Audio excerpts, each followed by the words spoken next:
respected the world, but it flew away from her reach, so she ran away in her sleep and dreamed of Olá, alunos do curso preparatório para assistente técnico administrativo na Trilha Concursos. Olá, demais internautas que estejam a fim de se preparar também para esse concurso de assistente técnico administrativo e demais curiosos aí que navegam na grande rede mundial de computadores. Nós vamos falar um pouquinho de direito tributário, nós vamos fazer uma revisão de direito tributário por meio de resolução de questões. Então nós vamos trabalhar algumas questões e, ao passo em que vamos, à medida em que vamos trabalhando essas questões, nós vamos aproveitar e fazer uma revisão de direito tributário para o concurso de assistente técnico administrativo.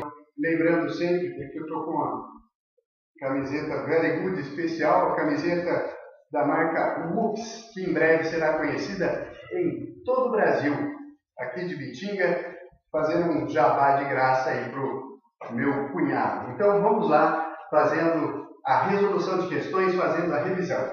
Primeira questão. O artigo 154, inciso 1 da Constituição Federal outorga à União o que se costuma chamar de competência tributária residual, permitindo que institua outros impostos que não os previstos no artigo 153. Sobre estes impostos, é incorreto afirmar que. Então, o enunciado dessa questão nos traz o tema imposto residual, também chamado de competência tributária residual. E o enunciado nos cobra que nós assinalemos a alternativa incorreta. Primeira coisa que nós devemos saber e que o enunciado já nos traz é que o imposto residual, ou melhor, os impostos residuais, estão previstos no artigo 154, inciso 1 da Constituição Federal. Os impostos residuais são de competência exclusiva da União. Então, compete à União a instituição dos impostos residuais, que nada mais é do que instituir, criar outros impostos que não aqueles que já estão previstos no artigo 153. Muito bem. Os impostos que estão previstos no artigo 153 da Constituição Federal, a título de memorização e a título de lembrança também de revisão, são os impostos de competência da União. Nós temos lá o imposto de importação, nós temos também o imposto de exportação, o imposto sobre operações financeiras, o IOF, o imposto sobre produtos industrializados, o IPI, o imposto territorial, ou melhor, o ITR, Imposto Territorial Rural. Temos também o Imposto de Renda, o IR, e o Imposto sobre Grandes Fortunas, o IGF. O imposto residual nos traz que a União poderá instituir outros, além desses impostos que estão previstos no artigo 153. Só que o imposto residual é de competência única e exclusiva da União, ou seja, somente a União é que pode instituir outros impostos, além daqueles que estão previstos no artigo 153. Tudo isso que eu falei para vocês, podem perceber que o próprio enunciado já nos traz. Mas muito bem, agora vamos às alternativas. Sempre relembrando, sempre prestando muita atenção no enunciado, que nós devemos anotar qual é a alternativa incorreta, ou seja, uma questão com 5 alternativas, ela terá 4 alternativas corretas e uma incorreta, obviamente, se for uma questão passível de anulação. E aqui, neste caso, não o é, tá? Então, a alternativa A nos traz o seguinte: estados e municípios não possuem competência tributária residual. Perceba, eu já lhes disse que a União é que tem a competência tributária residual. Somente a União detém a competência tributária residual. Lembrando que no nosso país, a organização administrativa do nosso país, político-administrativo do nosso país, nos traz 4 entes administrativos, 4 entes tributantes também, que é a União, Estados, Distrito Federal e municípios. Eu disse a vocês que somente a União é que pode instituir os impostos residuais. Se é somente a União que pode, os outros 3 que sobram não podem instituir os impostos residuais. Logo, Estados, Distrito Federal e municípios não possuem a competência tributária residual, ou seja, competência para instituir, criar impostos residuais. A alternativa A diz o seguinte: Estados e municípios não possuem competência tributária residual. A questão, a alternativa A, não está incorreta, ela está incompleta, porque ela diz que estados e municípios não possuem competência tributária residual. Nem os estados, nem os municípios e nem o Distrito Federal possuem. Lembrando sempre que o Distrito Federal possui as mesmíssimas competências dos estados e municípios, somadas. O que o Estado e o município podem fazer juntos é o que o Distrito Federal pode fazer. Então, Estados e municípios não possuem, de fato, competência tributária residual. Então, a alternativa A está correta. Professor, é essa que eu devo assinalar? Não, não é essa que você deve assinalar, porque a questão quer que você assinale a alternativa incorreta. A alternativa B. Terão de ser necessariamente não cumulativos. O artigo 154, inciso 1 da Constituição Federal, que trata dos impostos residuais, nos diz exatamente isso, que os impostos residuais, além de ser criados por meio de lei complementar, percebam isso, a sua criação, a sua instituição se dará por meio de lei complementar, por meio de LC, lei complementar, não podem ser cumulativas, ou seja, serão não cumulativos. Isso está na parte inicial do artigo 154, inciso 1 da Constituição Federal. Portanto, a alternativa B também está correta. Também não será essa que deveremos assinalar, porque, como bem já está frisado, como já está bem frisado, a alternativa a ser assinalada é a incorreta. Muito bem. Alternativa C. Não poderão ter base de cálculo ou fato gerador próprios dos impostos já discriminados na Constituição Federal. Perfeito. Então, por essas alternativas que eu li até agora, eu já sei que o imposto residual não pode ser cumulativo, ou seja, será não cumulativo.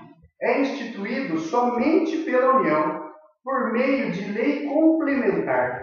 Não terão fato gerador e não terão base de cálculo próprio de outros impostos já discriminados na Constituição Federal. Ou seja, não pode ter nem o mesmo fato gerador, nem a mesma base de cálculo de qualquer outro imposto que já faça parte do texto da Constituição Federal. Então, a alternativa C está correta também e não é essa que deve ser assinalada. Já sabemos, portanto, competência da União, somente a União, competência da União, instituído por meio de lei complementar, será não cumulativo, não pode ter fato gerador ou base de cálculo de outros impostos que já constam do texto constitucional. Então, vamos analisar agora a alternativa D. Caso sejam instituídos por meio de medida provisória, esta deverá ser convertida em lei até o último dia útil do exercício financeiro anterior ao de início de sua cobrança. A alternativa a ser assinalada, a alternativa incorreta, é justamente a alternativa D. Agora a pergunta que não quer calar. Onde está o erro desta alternativa, querido professor? O erro desta alternativa, meus pupilos, está em seu início, caso sejam instituídos por meio de medida provisória os impostos residuais. Anotem isso, atentem-se para isso, não esqueçam jamais. Os impostos residuais não podem serem instituídos por meio de medida provisória. Não cabe medida provisória para a criação dos impostos residuais. Onde está isso, professor? Artigo 62, parágrafo 1º, inciso 3 da Constituição Federal. Toda matéria afeta a lei complementar não poderá ser veiculada por meio de medida provisória. Ou seja, aonde a Constituição exige que determinada matéria seja tratada por meio de lei complementar, não pode haver medida provisória. Onde há lei complementar, medida provisória não caberá. Onde há lei complementar, não poderá haver medida provisória. E percebam que o enunciado da alternativa B diz o seguinte: caso sejam instituídos por meio de medida provisória. Não podem ser instituídos por meio de medida provisória. Então, a alternativa incorreta é a alternativa D. Assinalem como alternativa incorreta. Muito bem. Alternativa E. Para a instituição de tais impostos, os impostos residuais, há que se respeitar o princípio da anterioridade. Só relembrando, o princípio da anterioridade se desdobra em anterioridade anual ou anterioridade nonagesimal. Nós já estudamos, como é uma mera revisão, não vamos adentrar aprofundadamente nessa matéria, mas os impostos residuais obedecem aos dois, seja da anterioridade anual, seja da anterioridade nonagesimal. Então, há de respeitar o princípio da anterioridade. Então, a questão número 1 está respondida aí para vocês, para os alunos que já receberam esse material em sala, está aí a resposta da questão número 1. Agora, nós vamos trabalhar a questão número 2. E a questão número 2 não é uma questão de múltipla escolha. É para assinalar verdadeira ou falsa. Esta afirmação, que está na questão número 2, que vocês vão ver na tela, é uma afirmação verdadeira ou ela é falsa? É simplesmente para marcar o V ou o F, ou então certo e errado, tá? Nós não sabemos exatamente como vai ser a prova de assistente técnico administrativo, mas pelo histórico da ESAF, que é quem organizará a prova, será provavelmente uma questão de múltipla escolha. E aí eu lhes digo, professor, aí vocês devem estar se perguntando, e não eu lhes digo, vocês devem estar se perguntando, professor, por que trabalhar uma questão de verdadeiro ou falso? Pensem só, que vocês não estão fazendo nada além disso. Quando você resolve uma questão de múltipla escolha, você analisa alternativa por alternativa.